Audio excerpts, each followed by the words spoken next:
এবার ঈদের ছুটিতে আমরা পুরো একটি রাত পদ্মার পাড়ে কাটিয়েছি। এই রাতে আমরা কি কি করেছি এবং আমাদের সাথে কি কি নতুন অভিজ্ঞতা হলো, আমাদের খুব বাজে একটা অভিজ্ঞতা হয়েছে, এই সবগুলা বিষয় আজকের ভিডিওতে শেয়ার করবো ইনশাল্লাহ। আসসালামু আলাইকুম সবাইকে, আশা করি সবাই অনেক ভালো আছেন। আমাদের অনেক দিনের ইচ্ছা রাতের বেলা পদ্মার পাড়ে ঘুরতে যাওয়া। তো যেহেতু এখন ঈদের ছুটি চলছে, কারো তেমন বেশি কোনো ব্যস্ততা নেই, তো হঠাৎ করে ঈদের 2 দিন পর রাতের প্রায় 12টার দিকে আমাদের মাথায় আসলো আমরা পদ্মার পাড় থেকে ঘুরে আসব। যেই কথা সেই কাজ, আমরা তাড়াহুড়ো করে রেডি হয়ে বেরিয়ে পড়লাম পদ্মার পাড়ের উদ্দেশ্যে। আমরা মোটামুটি 1:30টার দিকে সেখানে পৌঁছে মোটামুটি অবাকই হলাম। এখানে রাত 1:30 বাজেও মানুষের মোটামুটি ভিড় ছিল। এখানে বিক্রি হচ্ছিল খুব সুন্দর সুন্দর মাটির হাঁড়ি পাতিল ও অন্যান্য শোপিস, যেগুলো কেনার জন্য ঐশী খুব বায়না করছিল। অন্যদিকে এখানে একটা নৌকার মতো একটা রাইড রয়েছে, যেটাতে চড়তে আমি খুবই পছন্দ করি। এখানে বিক্রি হচ্ছিল ফায়ার পান, যেটা আগুন পান নামেও পরিচিত। পদ্মার পাড়ে ইলিশ থাকবে না এমনটা তো হতেই পারে না, তো এখানে ইলিশ বিক্রি করছিল 1800 টাকা কেজি দরে। ফায়ার পানটা আমাদের কাছে এখানে ইউনিক মনে হয়েছে, তো ভাবলাম কেউ একজন টেস্ট করি। যদিও তেমন কেউ পান খায় না, সেজন্য সবাই মিলে আমাকে বলির পাঠা বানালো। তো আমি টেস্ট করলাম আগুন পান।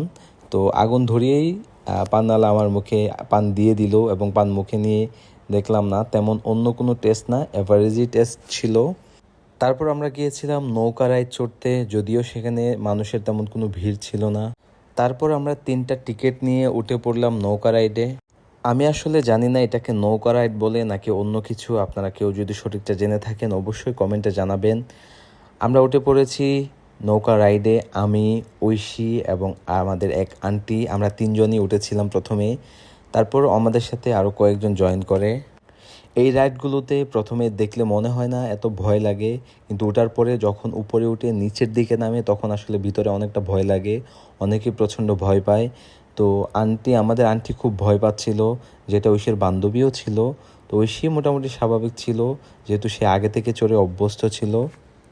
এই রাইডের অভিজ্ঞতাটা আমাদের অত বেশি ভালো ছিল না, কারণ তারা খুবই অল্প পরিমাণে রাইড দিয়েছে। যেই পরিমাণে টাকা নিয়েছে সেই পরিমাণে রাইডটা খুবই অল্প ছিল।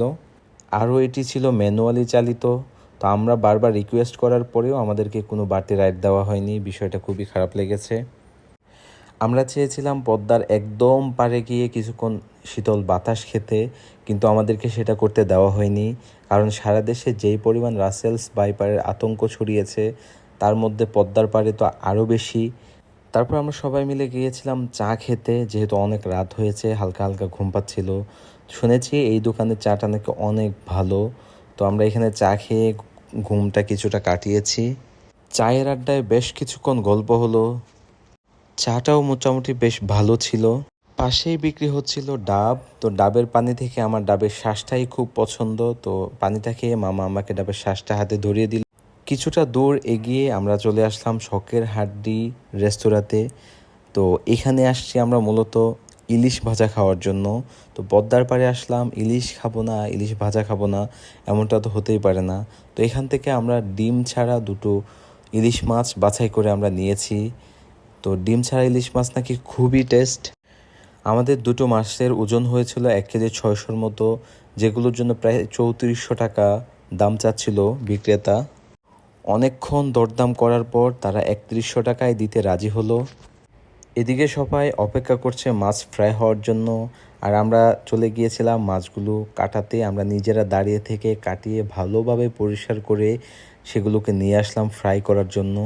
তো এখানে উনি ভালোভাবে তাওয়াটাকে পরিষ্কার করে নিলেন, যেহেতু সারাদিন অনেক পরিমাণে এখানে ভাজা হয়, তো পুরনো তেলগুলো যেন ভালোভাবে পরিষ্কার হয়ে যায়, সেজন্য আমরা তাওয়াটাকে ভালো করে গরম করে পানি দিয়ে পরিষ্কার করে ভালোভাবে মুছিয়ে নিলাম। মাছের সাথে আমরা সরিষার তেল কিনে দিয়েছিলাম, এবং সেই তেলটা দিয়ে ভালোভাবে তাওয়াটা গরম করে নিল, এবং মাছগুলোকে ভালোভাবে মশলা দিয়ে মাখিয়ে সেগুলো সুন্দরভাবে ফ্রাই করে নিলাম। ফ্রাই করার সময় অতিরিক্ত ফ্রাই হলে নাকি মাছটা বেশি টেস্ট লাগে না, সেজন্য মোটামুটি লেভেলের একটা ফ্রাই করে সেটা আমাদেরকে সার্ভ করে দিয়েছিল। সরিষা ইলিশ ফ্রাইয়ের সাথে গরম ভাত দিয়ে খেতে নাকি অনেক মজা। তো আমরা গরম গরম ভাত অর্ডার করেছিলাম ইলিশ ফ্রাই দিয়ে খাওয়ার জন্য। আসলেই অনেক টেস্ট ছিল। কেউ কেউ বেগুন ভাজি এবং ইলিশ মাছ দিয়ে খেয়েছিল, আমরা অনেকেই শুধুমাত্র ইলিশ এবং গরম ভাত দিয়ে খেয়েছিলাম। অসম্ভব মজা ছিল। তো বের হয়ে একটা মোটুর সাথে পরিচয় হলো, তার সাথে আমরা একটু হাই হ্যালো করে রওনা হয়ে গেলাম আমাদের বাসার উদ্দেশ্যে। এখন সময় প্রায় ভোর 4টা। অসম্ভব সুন্দর একটা আকাশ, একটু একটু আলো হয়েছে। আমরা যাওয়ার সময় থেকে ফিরে আসার সময়টা অসম্ভব উপভোগ করেছি।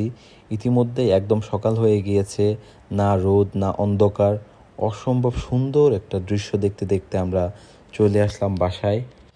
আব্বুর জন্য গাড়ি চালাতে চালাতে ঘুম না এসে পড়ে, সেজন্য ছোট বোন অর্চি আব্বুর সাথে গল্প করছিল।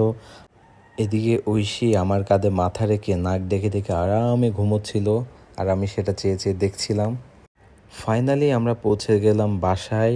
এখন একদম পরিপূর্ণ সকাল হয়ে গিয়েছে। যেহেতু এটা কোরবানির 3য় দিন ছিল, আজকেও এখানে একটা কোরবানি হয়েছে। সম্ভবত ফজরের নামাজের ঠিক পরপরই তারা কোরবানিটা দিয়েছিল।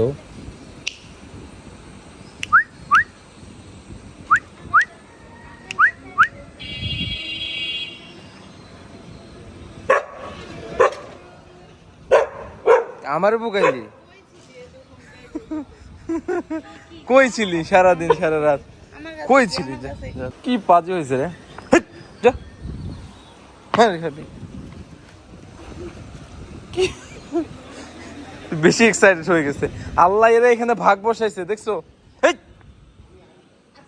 এ আমাকে দেখাচ্ছে কি খাচ্ছি দেখ। এ হচ্ছে লালু, যে সবসময় আমাদের বিল্ডিংয়ের সামনে থাকে। তারা আজকে এখানে একটা হজবরল অবস্থা করে ফেলেছে, ময়লা করে বিভিন্ন জায়গা থেকে হাড়গুড় করিয়ে এনে। তো বন্ধুরা, আমাদের আজকের ভিডিওটা এই পর্যন্তই। আশা করি আপনাদের অনেক ভালো লেগেছে। কেমন লেগেছে অবশ্যই কমেন্টে জানাবেন। আজকের ভিডিওটা এখানেই শেষ করি। আল্লাহ সবাইকে ভালো রাখুক। আল্লাহ হাফেজ। আসসালামু আলাইকুম।